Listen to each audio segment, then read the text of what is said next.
tell us about your current position and how climate has affected you? Good afternoon, my name is Teresa Parker. I am the founder of the Vegan Palette, where we make fruits and vegetables dance on your palate. Climate has affected me because there's not enough farmers, and there's not enough farmers that look like me to get us the fresh fruits and vegetables. I grew up with a garden in the backyard, but in the grocery store, have you ever noticed how perfect the fruits and vegetables have to be?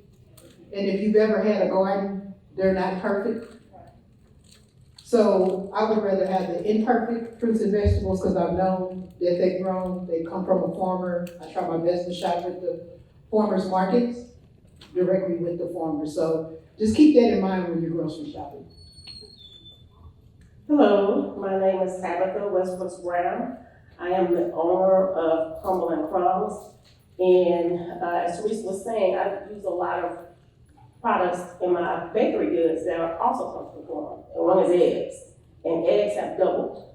And so, in price. And that definitely affects the bottom line, the margins, when I'm selling my baked goods. So, butter, everything has also gone up. So, yeah. Hi, my name is Elisa Capasi. I work at a company called Clearway Energy, and we have an office in Houston. And we build large solar projects. So you've seen those large solar panel projects that maybe take up 1 or 2 football fields. That's what our company builds.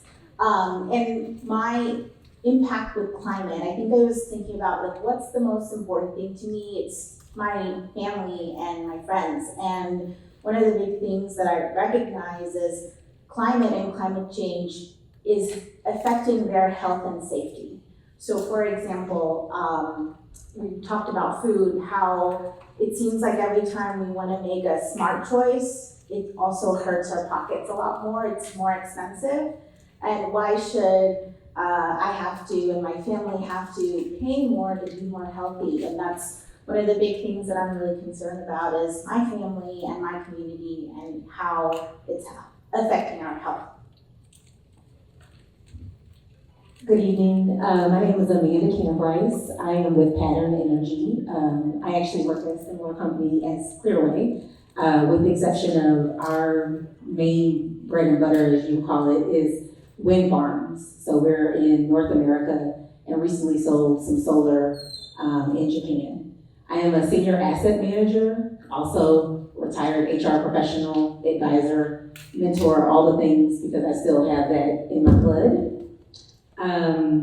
I would say my favorite, when I think about the impact of climate change and what I do every day, is really, yes, I'm a senior asset manager, so I am focused on how well my asset works, which is the wind farm, but I'm also focused on how well it produces.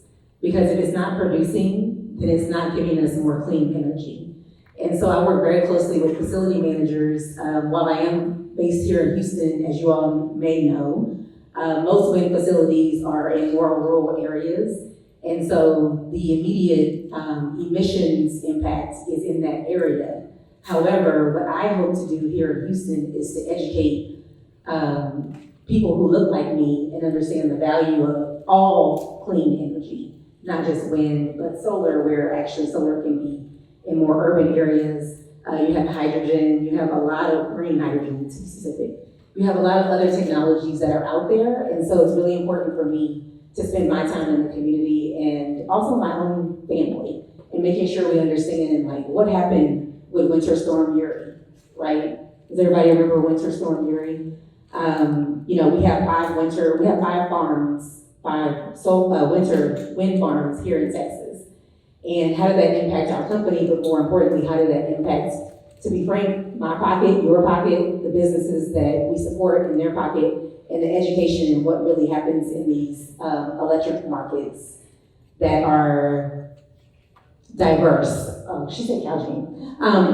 However, I won't get into that one. But it's really important for me to educate even my cousins, my mom. Like I think about what is happening to us as individuals and what can my company do to help impact that. But what are the challenges that you're faced in your industries?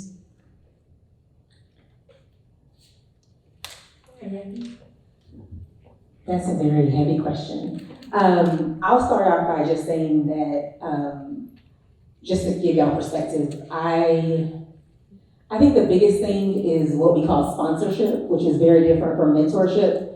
So if I were to give any advice to the young ladies in the room, is in your career, in your business, whatever it may be, to find people who will help you, i.e. Amanda Cambright. So if you need to find me on LinkedIn or whatever it is, find people who will support you, but also take them up on their word. So, hey, you want to be involved in Inroads. I'm an Inroads alumni, which is an organization that helps Black and brown students get into different industries.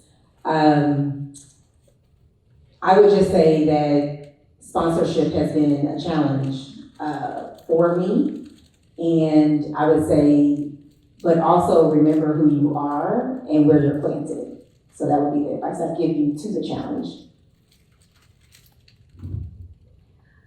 In terms of potentially a challenge or say education is a big one with us.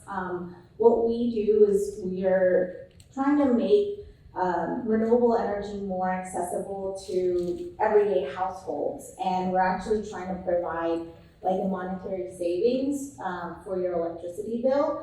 But sometimes it's difficult to explain because there's a lot of laws and regulations, and that's one of the biggest challenges. How do we make things simple for a consumer in their home to trust us? I think trust is a big thing. Trust us because they, as you mentioned, there's a lot of companies out there who are, trying to maybe gain a buck, right? And we're potentially not trying to do that. And how do we differentiate ourselves? How do we educate that this is actually a really good thing for the community and for our customers? That's a big challenge for us that we want to try and overcome. So in general, in entrepreneurship or in any industry, for women, I think that the biggest challenge is societal expectations and what people expect of us as nurturers. And so a lot of times we can't find that balance that we need to expand our careers, our companies, and we get left behind. And that's something that happened to me as a mom and as a nurturer, and I could never find that balance. So if I could suggest one thing is that find that balance.